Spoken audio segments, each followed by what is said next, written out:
مرحبا. اليوم ماشي نهار عادي في التاريخ الكروي ديال المغرب، حيت اللي وقع ماشي غير قرار إداري ولا تصحيح خطأ، ولكن واحد اللحظة اللي فيها بزاف ديال المعاني. إنصاف ولكن حتى جرح مفتوح، فرحة ولكن حتى مرارة ما كداواش بسهولة، حيت الكل كيعرف اليوم باللي المغرب تنصف. نعم، المغرب تنصف وترجعات الأمور للنصاب ديالها، ولات الحقيقة واضحة لا غبار عليها. المغرب هو بطل كأس إفريقيا للأمم 2025 بعد ما لجنة الاستئناف ديال الكاف صحات واحد من أكبر الأخطاء اللي ممكن توقع في نهائي قاري. ولكن واش فعلا فرحنا ولا غير حسينا بشي ارتياح بارد؟ الحقيقة هي أن هذا الإنصاف جا متأخر بزاف. جا من بعد ما تحرموا المغاربة من داك الشعور اللي ما كيتعوضش، لحظة التتويج في التيران، لحظة رفع الكأس وسط الجمهور، لحظة النشيد الوطني هو طالع مع الدموع ديال الفرحة. هاد الشي كامل تسلب منا حنا كمغاربة في داك النهائي المشؤوم اللي تحول من عرس كروي لمشهد فوضوي بسبب تصرفات المنتخب السنغالي اللي خرج من الملعب في واحد اللحظة احتجاجا على ضربة جزاء لا غبار عليها، وخلق واحد الفوضى اللي عمرها ما تكون في نهائي بحال هذا. المشكل ماشي غير في ديك اللحظة، ولكن في طريقة التعامل معها من طرف الكاف من البداية، حيث اللجنة التأديبية خرجت بقرارات أقل ما يقال عنها أنها كانت صادمة ومجحفة، وخلقت واحد الإحساس كبير بالحقرة، حيث بلاص ما يتم تطبيق القانون بالصرامة شفنا نوع من توازن مصطنع بين جوج أطراف ما متساويينش. في الحكم الأول الكاف قررت تبقي على النتيجة ديال المقابلة كما هي، يعني فوز السنغال، وكأن حتى حاجة ما وقعات، بحال إلا التفاريق ما خرجش من التيران، بحال إلا النهائي ما توقفش. وفي نفس الوقت فرضات عقوبات على السنغال، ولكن كانت عقوبات ما كتعكسش حجم الخطأ الجسيم اللي داروا. غرامات مالية المجموع ديالها كتوصل تقريبا 900 ألف دولار، توقيف المدرب بابيثياو لعدة مباريات، وتوقيف بعض اللاعبين، ولكن بدون المساس باللقب وبدون إعادة المباراة وبدون تطبيق القاعدة الأساسية في القانون. واللي زاد الطين بلة هو أن المغرب حتى هو تعاقب. إيماجيني توقيف أشرف حكيمي 2 المباريات، توقيف إسماعيل الصباري 3 المباريات، وغرامات مالية. وهذا الشيء كان فعلا غير مفهوم، حيث ولات القضية بحال إلا الكاف باغية تقول كل شيء مذنب، في حين الحقيقة واضحة. كاين طرف خرج من التيران وخلق الفوضى، وطرف بقى وكيطالب بتطبيق القانون. هاد اللحظة بالضبط خلات بزاف ديال المغاربة يرجعوا للتاريخ ويربطوا اللي وقع اليوم باللي وقع البارح، حيت ماشي أول مرة المغرب كيتعرض لهذا النوع ديال القرارات. وهنا خاصنا نرجعوا لواحد المرحلة حساسة في التاريخ ديال الكرة الإفريقية، في زمن واحد الاسم اللي بقى محفور: عيسى حياته. في 2014 المغرب كان غادي ينظم كأس إفريقيا، ولكن ظهر وباء خطير في القارة، إيبولا، والمغرب طلب تأجيل البطولة. كنقول تأجيل ماشي الإلغاء، ماشي هروب، ولكن حفاظا على سلامة المواطنين وسلامة الضيوف.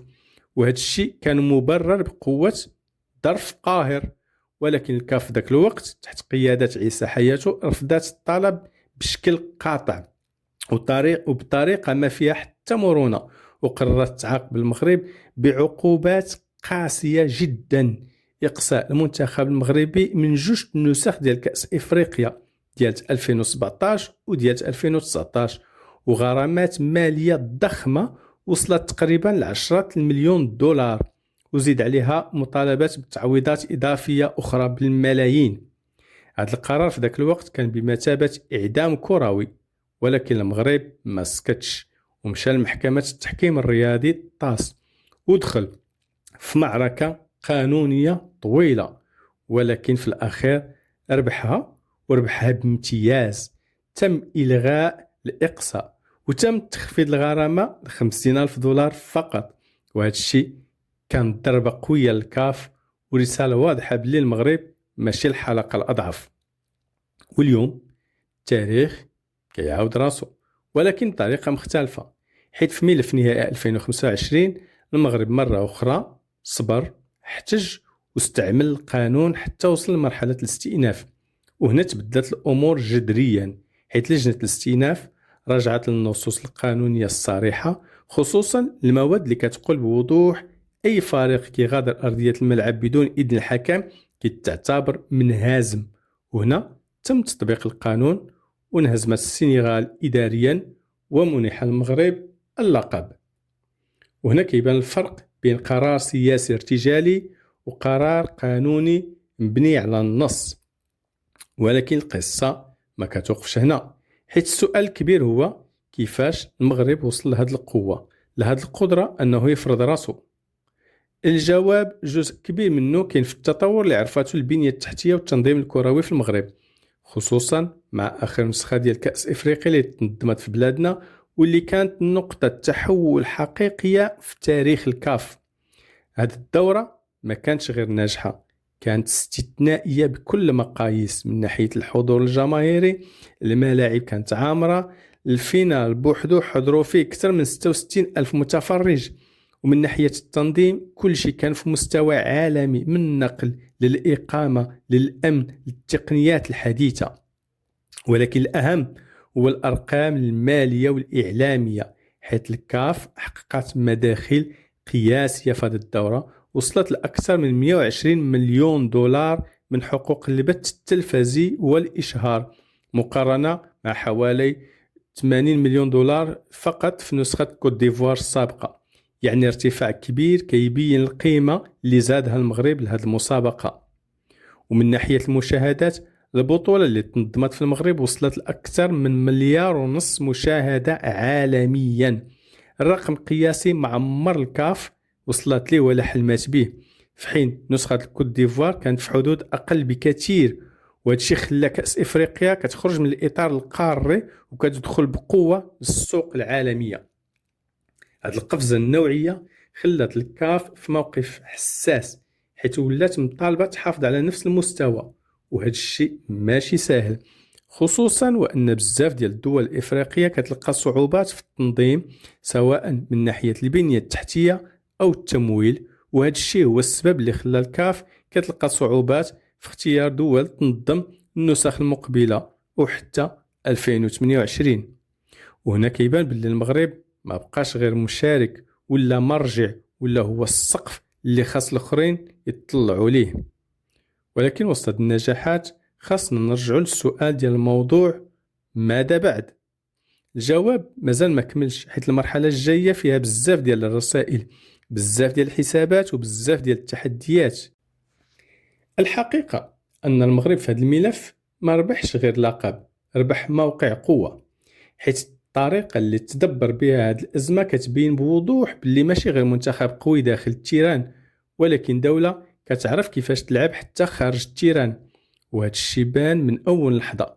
المغرب ما مشاش مباشرة للتصعيد، ما دارش الضجيج الكبير، ولكن خدم بهدوء، عطى الكاف فرصة باش تراجع راسها، باش تصلح الخطأ، باش تحافظ شوية من الهيبة ديالها. وهذا الشيء مهم بزاف في العلاقات المؤسساتية. ولكن في المقابل كان واضح بلي المغرب مجهز الملف ديالو قانونيا، وكان مستعد يمشي حتى للطاس إلى تطلب الأمر. وهذا التوازن بين الصبر والاستعداد للتصعيد هو اللي خلى الكاف في واحد الوضع حرج، إما تصحح الخطأ أو تدخل في معركة قانونية خاسرة مسبقا. وهنا خاصنا نفهم واحد النقطة مهمة: الكاف اليوم ما بقاتش هي الكاف ديال زمان، ما بقاتش تقدر تدير قرارات وتدوز بلا محاسبة، حيت السياق تبدل والفاعلين تبدلوا، والمغرب ولا واحد من هاد الفاعلين الكبار. وهذا الشيء بان حتى في ملف آخر مهم اللي بزاف الناس ما ردوش ليه البال، هو تأجيل بعض المنافسات. كنهضر هنا على كأس إفريقيا للسيدات، حيث المغرب طلب التأجيل بحجة الرزنامة المزدحمة، توقف البطولة الوطنية، التزامات الأندية، قرب كأس العالم. بزاف ديال الناس قالوا غير مبررات تقنية، ولكن في الحقيقة كان تحرك ذكي جدا، حيث الكاف لقات راسها في مأزق: واش ترفض وتغامر بتنظيم ضعيف أو فوضوي، ولا تقبل ولا تقبل عفوا وتخسر شويه من الهيبه ديال القرار. في نفس الوقت كانت ضغوط من بعض الدول كنعرفوهم، الدوله اللي من الهوك، ومن بينها ايضا اصوات من جنوب افريقيا اللي حاولت تضغط اعلاميا باش يتنظم الحدث في الموعد ديالو. هنا كنتذكروا خرجت ديال وزيره الخارجيه جنوب وزيره الرياضه وزيره الرياضه في جنوب افريقيا. ولكن الواقع كان واضح، ما كاينش بديل جاهز بحال المغرب، لا من ناحيه البنيه التحتيه، لا من ناحيه التنظيم، لا من ناحيه الجاهزيه. وفي الاخير الكاف حضرت الراس وقبلت بالامر الواقع. وهنا كنرجعوا للفكره الاساسيه، المغرب ما بقاش كيتفاعل فقط، ولا كيوجه. وزيد على هذا الشيء كاين واحد التحدي كبير كيعاني منه الاتحاد الافريقي اليوم، ايجاد دول قادره تنظم النسخ المقبله، سواء ديال 2027 هذه المقبله اللي دول بثلاثه عندهم عده مشاكل في التنظيم ديالها، او ايجاد دوله قادره انها تنظم النسخه ديال 2028. هنا كنطرحوا السؤال، فين هي الدوله الجاره اللي كانت كتزاحم معنا في تنظيم دوره 2025؟ علاش ما قدموش الترشيح ديالهم باش ينظموا الدوره المقبله ديال 2028؟ فين هي الدوله اللي قال الرئيس ديالها السابق بوتفليقه او الرئيس الحالي طونطون مجيدو على انهم قادرين ينظموا زوج النسخ ديال كاس العالم ماشي حتى نسخه واحده؟ فما بالك كنهضروا على تنظيم كاس افريقيا اللي ما قدروش يحطوا الترشيح ديالهم.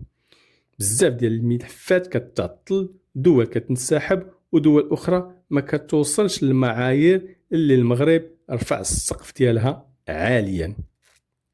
هنا المفارقه الكبيره، فاش المغرب نظم قلنا انه رفع السقف بزاف، خلى البطوله توصل لمستوى عالمي، ولكن في المقابل صعب المهمه على الاخرين حيث ولات المقارنه صعيبه.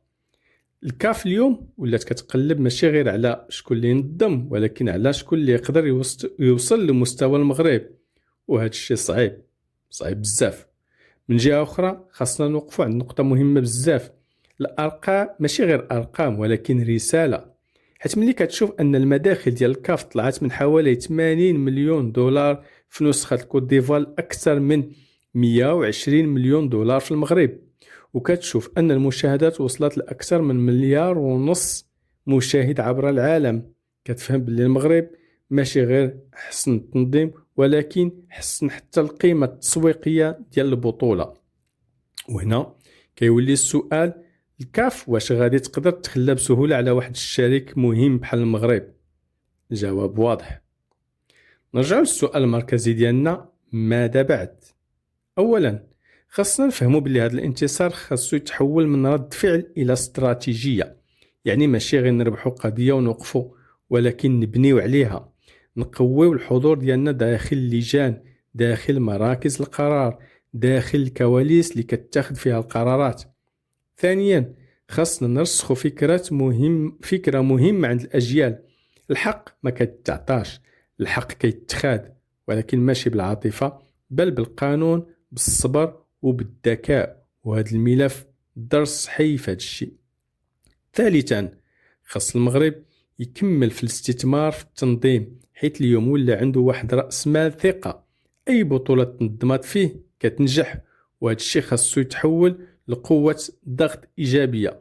هنا كنرجع لواحد الموضوع كنت ديجا هضرت فيه سابقا، كندعو المغرب باش يطرح الملف ديالو للتنظيم الفورمولا 1. الأحداث اللي كنعيشوها حاليا، الحرب في الخليج، الحرب ضد إيران، أدت إلى إلغاء مسابقة الفورمولا 1 في السعودية وفي البحرين. كيبان أن المغرب عنده قدم في هذه المسابقة. المرجو مرة أخرى التفكير في هذا الموضوع.